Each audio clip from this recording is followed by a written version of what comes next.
from TSC Tuition, and today I'll be talking about speech delivery. I'm filming today's video on the same day as I filmed last week's video, so again I apologise for the nasal quality to my voice. I am still recovering from a cold. But again, I know that our speech sack is almost upon us, so I'm pushing ahead to make this video for you anyway. So you've researched your speech, you've planned it, you've drafted it, you've edited it, and now it's time to practice the delivery of your speech. This is what a lot of students dread the most. Public speaking is very intimidating for many students, so don't feel like you are alone in this. With many things in life, practice is the key, and faking it till you make it is also the key to this. When you practice your speech, try and do it in front of a mirror so that you can see what you look like, or try filming it so that you can give yourself constructive criticism. When giving yourself constructive criticism, it's wise to break it up into two parts. One is your physical presentation, and two is your vocal presentation. When looking at your physical presentation, there are a couple of things to take note of. One is your body language. I've made a video previously about this, so go check it out if you haven't. A quick summary is to just make sure that all of your movements are deliberate and intentional. If you're standing in a particular way, make sure that you intend to stand in that way. Standing straight with your hands together like this, maybe with cue cards, gives a very formal, authoritative look. If you're after something a little bit more personable, you could stand with your weight shifted on one side, or you could have a little bit more movement in your hands, and that makes you a little bit more open and accessible to your audience. The same applies for your gestures. Make sure if you're really talking with your hands that you move your hands with intention. This is where a video of you giving your speech is super helpful, because you can look through your video and really decide on whether or not gestures are needed at particular points of your speech. Another thing that is worth noting is your eye contact. Many students print off the entire speech on cue cards, and then when they're up the front, they just look and they read off their entire speech off of their cue cards, and they look like this for about 5 minutes. It's not very engaging to the audience if you're looking at someone looking at their cue cards reading it out to you. So for practice, what I do with my students is I have little soft toys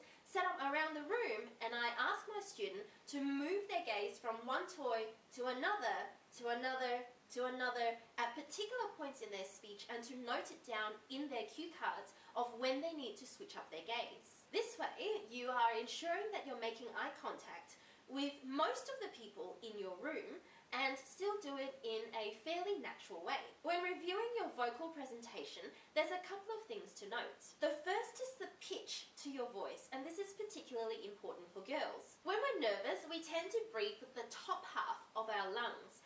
And what that means is that we only speak in a very high register voice like this. Subconsciously, most audiences are geared to trust a deeper sounding voice as credible. So instead of talking in a higher pitched voice, try a lower pitch instead. I'll demonstrate this for you in a very boring speech opening. Good morning, students, teachers and parents. Today I'll be talking about the ban on dangerous dogs. I'm going to say the same thing in a lower pitch. Good morning, students, parents and teachers. Today I'm going to talk about dangerous dogs. The pitch itself can change how you present yourself to the audience. So depending on who your target audience is, make sure that the pitch of your voice corresponds to that. The second thing to note is the pace of your speech delivery. People tend to fall into two categories. They either speak too fast or they speak too slow.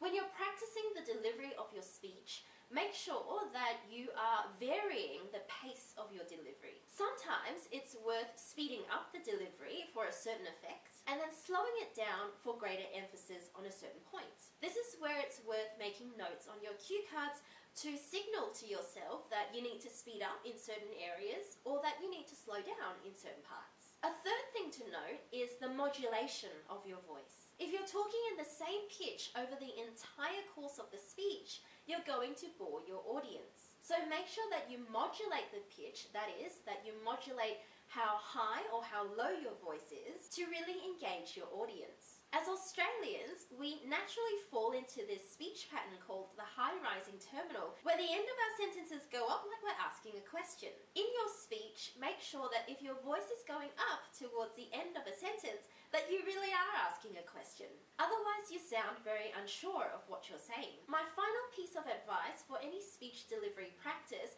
is to note it down in a draft somewhere. Annotate the draft of your speech so that you can repeat it almost exactly the same every time.